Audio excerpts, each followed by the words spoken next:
yet she is the highest paid women's soccer player in the world. She's making $1 million. Now, what I will say is that this gives the NWSL, I think, a level of power and a level of say that is exciting for American soccer fans for the biggest reason. Number one, we have the financial means to keep the players in the league here in the United States. I think that's really important to mention, that financially they can back something like this.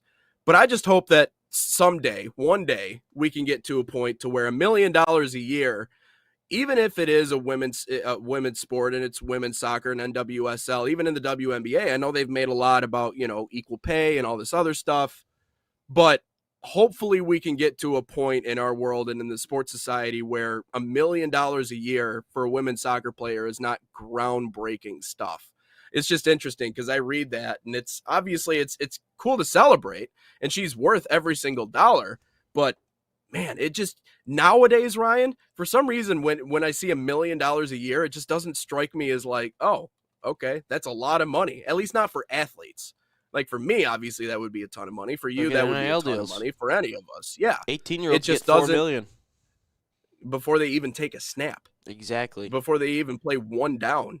It's crazy to me. I mean, you got to factor in all of this, though. I mean, the league's only 13 years old. I mean, that's true. It's bound to happen. Like you look at the league minimum at $48,000 a year.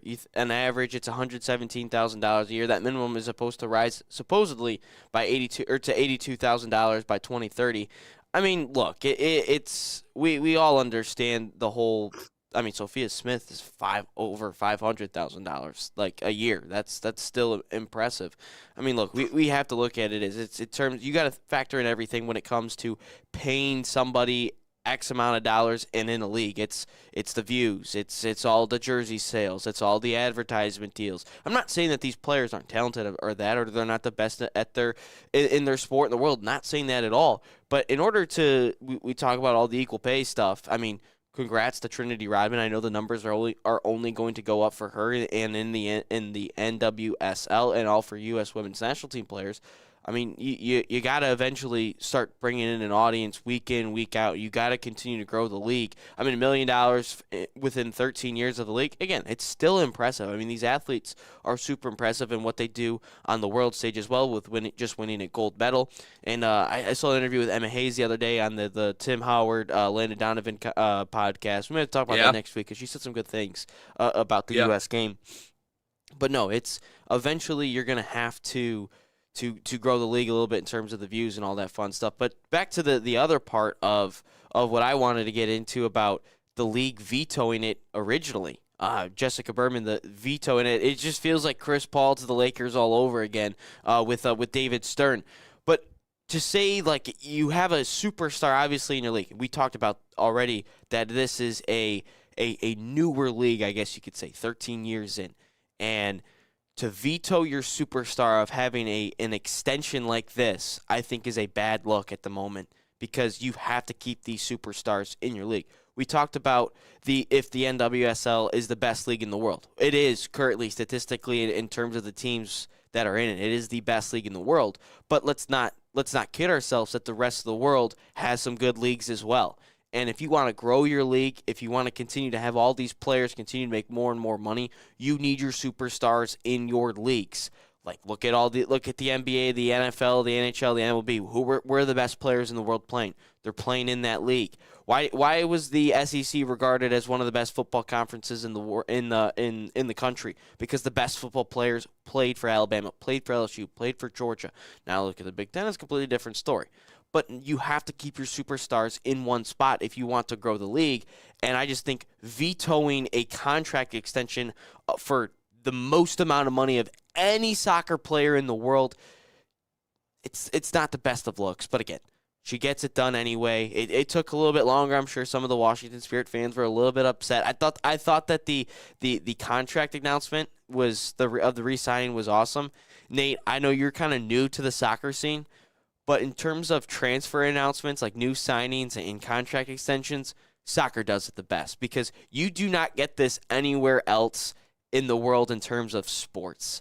Like KD signs with the Warriors. There's no video that announces it. It just Woj bomb, It's this, and that, and he just holds up a jersey at the press conference, and that's that. No, soccer, they do like full-on music videos for this damn thing. It's like a minute and a half long to 2 minutes, maybe a minute of just really cool edits. They bring in all these different fans and celebrities to help announce this thing. And it's just awesome that these announcement videos in the game of soccer. And if anyone at home, I hope and tell you guys to search up this video of her being re-signed. And it even starts off with saying, like, oh, there's turmoil about her re-signing and her extension, which I'm sure caused a little bit of chaos with the fans. But no, you guys got to check it out. Yeah, 7 goals, 7 assists in 25 matches, at least in the NWSL. She also obviously has been big for the U.S. women's national team, as we talked about, key in their Olympic gold medal run, scoring 3 goals, providing 1 assist in that stretch. Is maintained high volume attacking stats. I mean, it's just what was it, 40, I guess, key passes, 36 shots on goal in the last club season. So relentless. And you're right that needs to be. It is a star-driven. American sports in a lot of ways are star-driven, but any league is star-driven. Like, you have to have your handful, your group of stars that move the needle, that bring people out, that buy tickets. And this building of women's sports, it's slow. Like, it is something that it takes time, and we're seeing the progression in the WNBA. We're seeing the progression in volleyball with the new merger of the 2 different leagues, and now they have Major League Volleyball, and obviously we're seeing it with the NWSL. Didn't get the chance to watch that whole video, but certainly something that I'll be looking at. But no, you're absolutely right, and the truth is at least it got done.